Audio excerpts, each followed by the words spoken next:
friends, welcome to my channel Ophthalmology Exams and Viva. Today we are going to see how to classify glaucoma.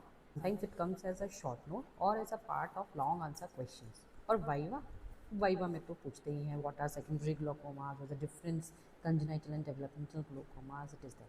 But I am going to give you all the classification at one place. And in the end I am going to share you a one page of flowchart to remember everything. So stay with me till the end of this video.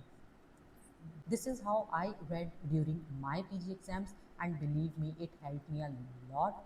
Which glaucoma comes under which type? It was very easy for me to write any topic, right? बताओ कैसे करोगे classify glaucoma? पता था मुझे। आप primary और secondary में कर दोगे और डेवलपमेंटल बोल दोगे सबसे ज़्यादा, and then you divide it into open angle and closed angle. अरे भाई एग्जाम्स है कुछ दिनों में, कुछ थोड़ा पढ़ना पड़ेगा so that you get marks also and you remember it for life, right? So let's start. So we are going to divide it into primary events. So these are primary events, be it primary open angle or primary closed angle, right? Then you can divide it into chronic open angle, juvenile, normal tension glaucoma, and angle closure into pupillary block or non-pupillary block or combined mechanism, right? Then developmental हो सकता है कि पहले से ही था, right? Now developmental includes congenital and juvenile as well as other anomalies, and some could be associated with systemic or ocular and systemic diseases. Like यहाँ पे आप start करोगे तो cornea, right?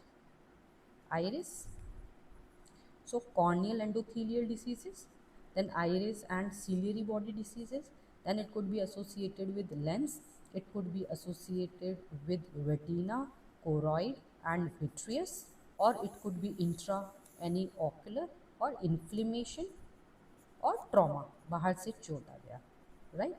सो कॉर्नियो एंडोथेलियल सबको पता है, ICE syndrome.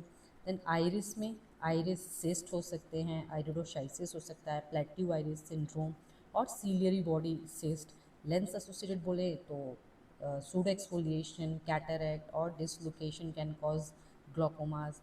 In vitreous lymphomas, mets can be there. In retina, choroid, again you can have retinoblastoma, leukemia, lymphoma and other things.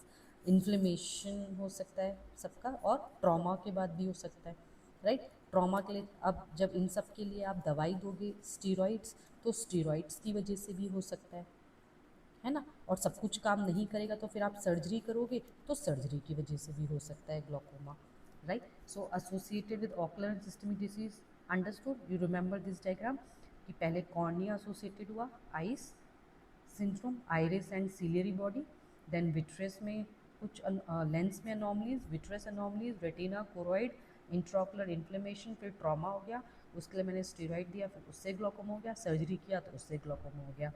So if you see, हमने ये सारा यहाँ से यहाँ तक कवर कर लिया है। स्टेरॉइड, ट्रॉमा, सर्जरीज, इन सब की वजह से ग्लॉकोमा हो सकता है। So next, based on the mechanism of outflow, so you can say that it is a type of secondary glaucoma.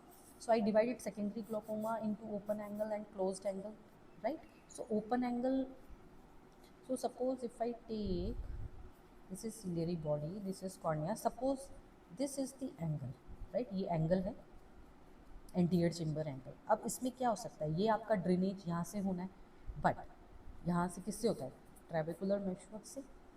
Now issue कहाँ कहाँ आ सकता है? सेकेंडरी है ना, कुछ बंद कर रहा है इस ड्रेनेज को।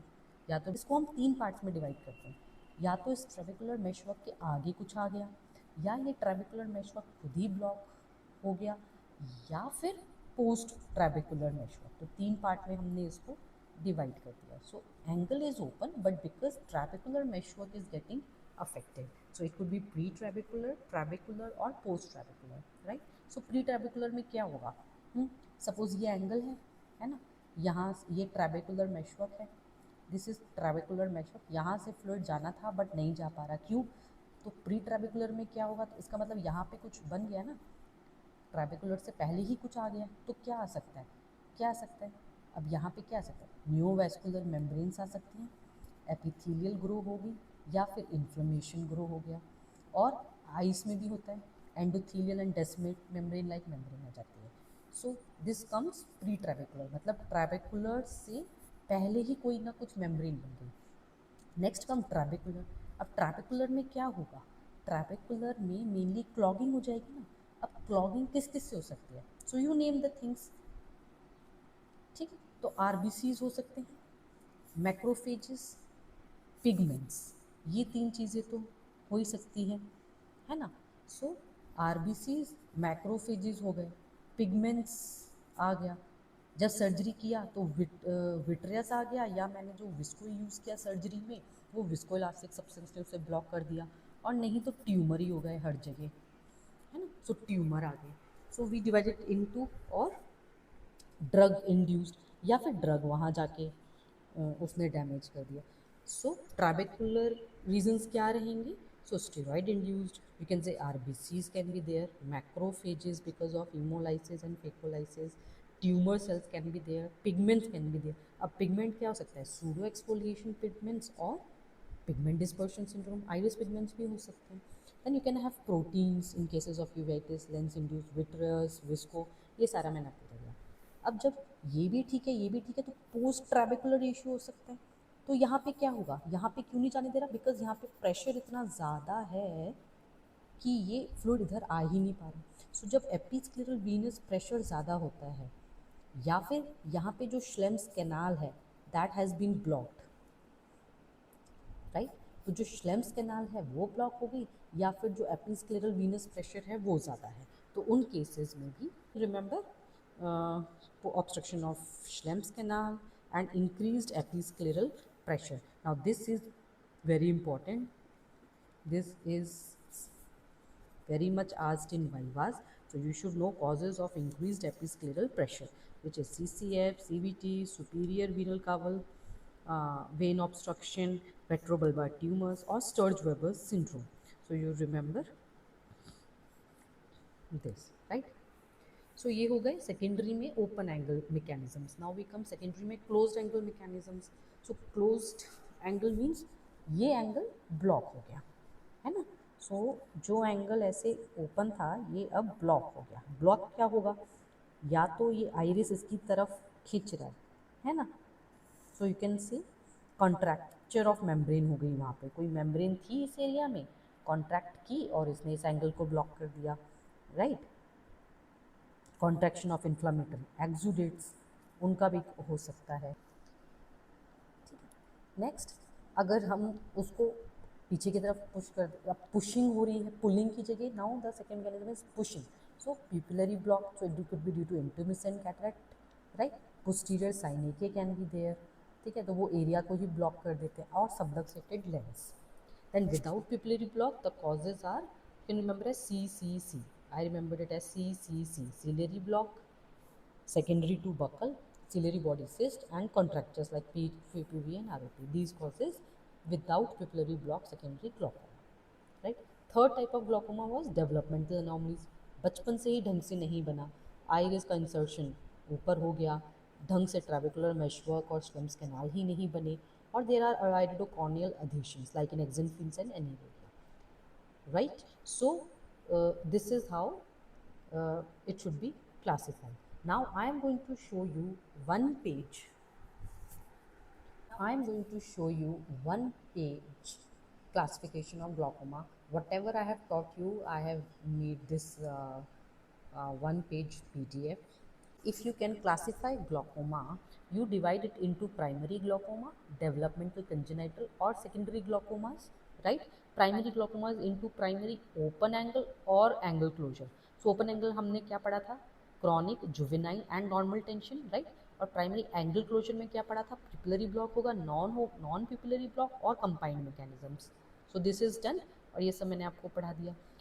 डेवलपमेंट में हमने आपको बोला था या तो प्राइमरी डेवलपमेंटल ग्लोकोमा होगा या सेकेंडरी, इसको भी प्राइमरी सेकेंडरी में डिवाइड कर दीजिए, राइट। तो प्राइमरी कंजेनाइटल ग्लोकोमा, नहीं तो जुवेनाइल एज में जाके हुआ।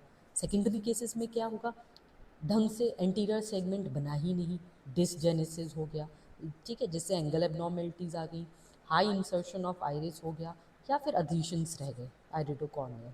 So this is done. This is developmental congenital glaucoma. We talked about secondary glaucomas also, like according to mechanism of outflow obstruction. So secondary open angle हमने divide किया था pre ट्रेबेकुलर, ट्रेबेकुलर and post ट्रेबेकुलर में. Pre ट्रेबेकुलर में हमने बोला कोई membrane आके develop हो गई है ना. सो it could B new vessel vascular membrane, खुद एपिथेलियम आ गई, या आइरिडोकॉर्नियल एडिशंस हो गए और इन्फ्लामेटरी मेम्ब्रेन्स बन गई. ट्रैबेकुलर ऑब्स्ट्रक्शन में हमने बात किया कि ट्रैबेकुलर में खुद जाके फंस गया, क्लॉगिंग होगी. अब क्लॉगिंग किससे हो सकती है, या तो आरबीसीज, मैक्रोफेजेस, पिगमेंट्स, प्रोटीन्स, ये सब आ गया. ठीक है, नहीं तो जो मैंने सर्जरी में यूज़ किया विस्कोलास्टिक सब्सटेंस, सिलिकॉन ऑयल, ये सारी चीज़ें आके उसने ब्लॉक कर दिया, या फिर कुछ ट्यूमर आ गया या फॉरेन बॉडीज थे. तो ये सारा आप ऐसे डिवाइड कर सकते हैं. देन पोस्ट ट्रेबिकुलर ऑब्स्ट्रक्शन में हमने क्या पढ़ा, या तो एपिस्क्लेरल वीनस प्रेशर इंक्रीज हो गया या फिर श्लेम्स कैनाल ही ब्लॉक हो गई, राइट. तो Schlemm's canal can be block because canal collapse और सिकल सेल डिसीज में होता है. Raised episcleral venous pressure, I told you these causes are important and you should remember it for viva. Then comes angle closure glaucoma. हमने divide किया था pupillary block and without pupillary block. With pupillary block means साइनेके बन गए या फिर lens ही आगे पीछे आके उसको ब्लॉक कर गया. विदाउट pupillary block में हमने बात किया था एंगल को बंद कर रहा है तो पुलिंग हो रही है या तो कॉन्ट्रैक्शन हो रही है. तो पुलिंग कॉन्ट्रैक्शन से ही हो सकती है. सो वो इन्फ्लेमेशन, ट्रॉमा या आई सिंड्रोम में होता है. पुशिंग पीछे से एंगल की तरफ भेज रहा है कुछ, जैसे प्लेटिव आइरिस हो गया या सीलियरी ब्लॉक हो गया. सो मेनली आइरिस और सीलियरी बॉडी डैमेज कर रहे हैं. ठीक है, रेट्रोलेंटल टिश्यू डिसऑर्डर्स हो सकते हैं लाइक पीएचपीवी, आरओपी, कोरोइडल इश्यूज हो सकते हैं और ट्यूमर पीछे से पुश कर सकता है. ओके, ना shields classification of secondary glaucoma भी हमने देखा था based on initial events. So mainly it was lens induced. ये मैंने आपको लाइन से दे दी है बट अकॉर्डिंगली मैंने आपको अपने नोट से भी समझा दिया है. सो आई थिंक अगर एग्ज़ाम से पहले if you can just go through this classification of glaucoma, I think अगर आपको पता है which glaucoma comes under which heading, you can always write about it. And it is always nice to see starting of any exam, any answer during exams like this. So remember this chart and you are good to go. तब तक के लिए